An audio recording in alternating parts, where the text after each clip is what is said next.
దేవుని పరిశుద్ధ నామానికి స్తోత్రం కలుగునుగాక. ఈ ఉదయ కాలములో మిమ్మల్ని కలుసుకొనుట చాలా సంతోషకరము. ఎవరైతే ఈ వీడియోను చూస్తూ ఉన్నారో మీ అందరికీ మరి ఒకసారి యేసుక్రీస్తు నామములో శుభాలు తెలియజేస్తున్నాను. ప్రియులారా, ఈ ఉదయ కాలంలో కొంచెం సేపు దేవుని యొక్క వాక్యాన్ని మనం విందాం. ఈ సంవత్సరం ఆఖరి రోజులలో మనం ఉన్నాము కనుక దేవుని వాక్యం ఏమని సెలవిస్తుంది, మనం ఏం చేయాలి, ఈ సంవత్సరం అంతములో మనం ఏ కార్యాలు చేయాలి అనే విషయాన్ని కొంచెం సేపు మనం దేవుని వాక్యముల నుండి ధ్యానం చేసుకుందాం.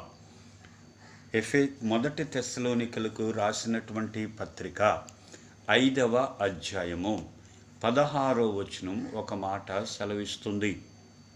ఏమనగా, ప్రతి విషయమునందు కృతజ్ఞతాస్తుతులు చెల్లించుడి, ఈలాగు చేయుట యేసుక్రీస్తు నందు మీ విషయములో దేవుని చిత్తము. అనగా లేఖనం ఏమని సెలవిస్తుందంటే, మీ జీవితంలో కలిగిన ప్రతి విషయమునందు మీరు ఏం చెల్లించాలంటే దేవునికి కృతజ్ఞతాస్తుతులు చెల్లించాలని లేఖనము సెలవిస్తుంది.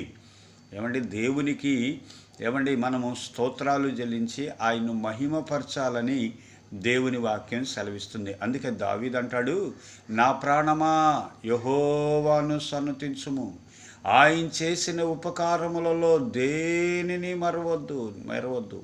ఎందుకంటే ఆయన మేలు చేయకపోతే, ఆయన సహాయం చేయకపోతే ఈ ఉదయ కాలంలో ఈరోజు మనం ఇలా ఉండేవాళ్ళం కాదు. ప్రియులారా, సరే, ఈ ఉదయ కాలంలో ఏ విధంగా ఏ విషయాలలో దేవునికి కృతజ్ఞతాస్తుతులు చెల్లించాలో ఒకసారి మనం చూద్దాం.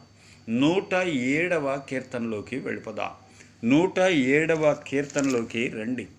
107వ కీర్తనలో ప్రియులారా, దేవుని బిడ్డలారా, ఇదిగో 2వ వచనం ఒకసారి చదువుకుందాం. 2వ వచనం, ఆయన కృపను బట్టి, 8వ వచనం, 2 కాదండి, 8వ వచనం, ఆయన కృపను బట్టి నరులకు ఆయన చేయు ఆశ్చర్య కార్యములను బట్టి వారు యెహోవాకు కృతజ్ఞతాస్తుతులు చెల్లించుదురుగాక. చూసారా, దేవుని వాక్యం ఏమని చెప్తుంది? ఆయన కృపను బట్టి సంవత్సరం అంతా కూడా 365 రోజులు ఆయన మన పైన కృప చూపించి, దయ చూపించి, కనికరము చూపించి, మన రాకపోకలలో ఆయన తోడునేడుగా ఉండి, ఆయన మనం చేసే ప్రతి పనిలో ఆయన మనకు సహాయం ఉండి, మన ప్రయాణంలో ఆయన సహాయకుడిగా ఉన్నాడు, మన యొక్క జీవితంలో ఆయన తోడుగా ఉన్నాడు, మనం వెళ్ళే ప్రతి చోట ఆయన సన్నిధి మనతో ఉంది, మనకు కాపుదలనిచ్చాడు, మేలునిచ్చాడు, ఆరోగ్యంనిచ్చాడు, క్షేమాన్నిచ్చాడు, నెమ్మదినిచ్చాడు, సంతోషాన్నిచ్చాడు. ప్రతి విషయంలో ఆయన సహాయము మనకు అనుగ్రహించాడు. కనుక దేవుని వాక్యం చెప్తుంది, మన జీవితంలో ఆయన చేసిన ఆశ్చర్య కార్యములను బట్టి మనం ఏం చెల్లించాలంటే దేవునికి కృతజ్ఞతాస్తుతులు చెల్లించాలని దేవుని వాక్యం సెలవిస్తుంది.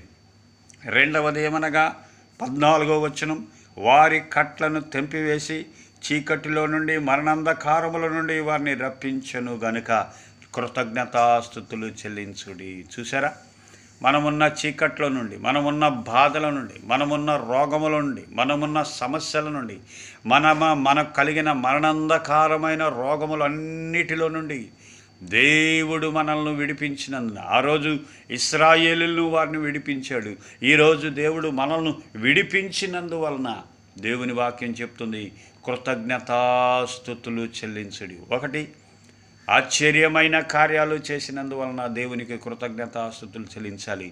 2వదిగా, మనకు కలిగినటువంటి ఆ చీకట్లో నుండి, మరణాంధకారమైన రోగముల నుండి దేవుని బిడ్డలారా ఆయన విడిపించినందులకై మనము దేవునికి కృతజ్ఞతాస్తుతులు చెల్లించాలి. 3వది చెప్తుంది 20వ వచనం, ఆయన తన వాక్కును పంపి వారిని బాగు చేసెను. చూసారా, ఈ సంవత్సరంలో ఎన్నో రోగాలు మనకు వచ్చాయి, ఎన్నో బలహీనతలు మనకు వచ్చాయి, ఎన్నో నీరసాలు మనకు వచ్చాయి. దేవుని వాక్యము సెలవిస్తుంది ఏమిటంటే, ఆయన తన భక్తులమైన మనల్ని ప్రేమించి, కరుణించి, కాపాడి తన వాక్కును పంపించి మనని బాగు చేశాను అని దేవుని వాక్యం సెలవు.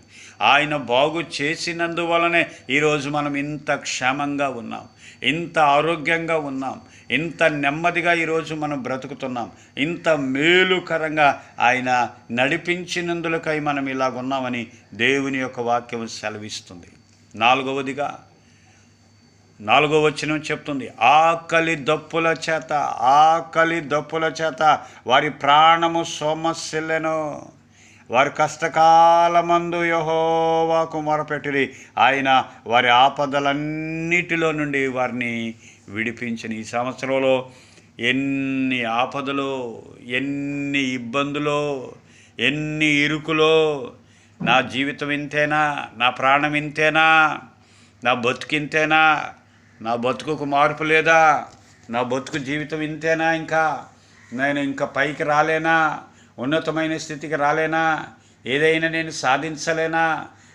నేను లేకపోతున్నానే అని బాధపడి, కృంగిపోయి, నలిగిపోయి, ఆరిపోయి, ఎండిపోయి, ఇబ్బంది పడి, వేదన చెందుతూ నలిగిపోతున్న వారితో అంటున్నాడు, ఆపదలో వారిని విడిపించాను. ఆకలి దప్పుల చేత సతమతం అవుతున్నప్పుడు వారిని నేను కాపాడాను, వారికి నేను మేలు చేశాను. కనుక వారు ఏం చెల్లించాలంటే దేవునికి కృతజ్ఞతాస్తుతులు చెల్లించాలి. అందుకే తెస్సలోనిక పత్రికలో అంటాడు, ప్రతి విషయమునందు దేవునికి కృతజ్ఞతాస్తుతులు చెల్లించుడి. అసలు ఈరోజు మనం బ్రతికి ఉండడమే దేవుని కృప. దేవునికి కృతజ్ఞతాస్తుతులు చెల్లించాలి. ఏమి చెల్లించి ఆయన రుణము తీర్చుకోగలం? మన కోసమై కల్వారి శిలువలో ఆయన చనిపోయాడు. ఆయన పరిశుద్ధ రక్తము ప్రతి మానవుని పాపమును కడిగివేస్తుంది. ఆయన పరిశుద్ధమైన రక్తము మాత్రమే మానవుడిని నీతిమంతుడిగా మారుస్తుంది.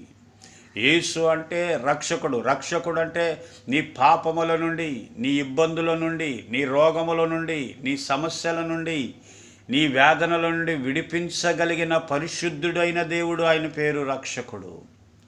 ఆయనకి ఇంకొక పేరు ఉంది, ఇమ్మానుయేల్ అనే పేరు కూడా ఉంది. ఇమ్మానుయేల్ అంటే దేవుడు మీకు తోడుగా ఉన్నాడు అని అర్థం. దేవుడు మనకు తోడుగా ఉన్నాడు. ఆపదలో ఉన్నప్పుడు విడిచిపెట్టే దేవుడు కాదు, కన్నీరు కార్చేటప్పుడు విడిచిపెట్టే దేవుడు కాదు, సమస్యలు ఉన్నప్పుడు విడిచిపెట్టే దేవుడు కాదు. ఆయన సహాయకుడైన దేవుడై ఉన్నాడు. ఈ ఉదయ కాలంలో దేవుని బిడ్డలారా, మన జీవితంలో ఆయన చేసిన ఆశ్చర్య కార్యములను బట్టి ఆయనకు కృతజ్ఞతాస్తుతులు చెల్లించాలి. రెండవదిగా చెప్తుంది, ఆపదలో ఉన్నప్పుడు విడిపించినందులకై దేవునికి కృతజ్ఞతాస్తుతులు చెల్లించాలి. మూడవది, మనం రోగములో ఉన్నప్పుడు ఆయన తన వాక్కును పంపి బాగు చేసినందులకై ఆయనకు మనము కృతజ్ఞతాస్తుతులు చెల్లించాలి. నాలుగవదిగా దేవుని యొక్క వాక్యము సెలవిస్తుంది, చీకట్లో మరణంధకారమైన రోగములో ఉన్నప్పుడు ఆయన మనల్ని విడిపించినందులకై ఆయనకు కృతజ్ఞతాస్తుతులు చెల్లించాలి. అన్నిటికంటే ముఖ్యముగా, అన్నిటికంటే ఉన్నతమైనది, ఆయన మనకు రక్షణ ఇచ్చినందులకై కృతజ్ఞతాస్తుతులు చెల్లించాలి. ఆయన మన కోసం కల్వారి శిలువలో రక్తము కార్చి ఆ రక్తము ద్వారా మనకు పాప క్షమాపణ కలుగు చేసినందులకై దేవునికి కృతజ్ఞతాస్తుతులు చెల్లించాలి. ఈ ఉదయ కాలములో దేవుని బిడ్డలారా, ఇలాగు చేయుట మీ విషయములో దేవుని చిత్తమై ఉన్నది. అటువంటి కృప దేవుడు మీకు అనుగ్రహించునుగాక. ఆమేన్.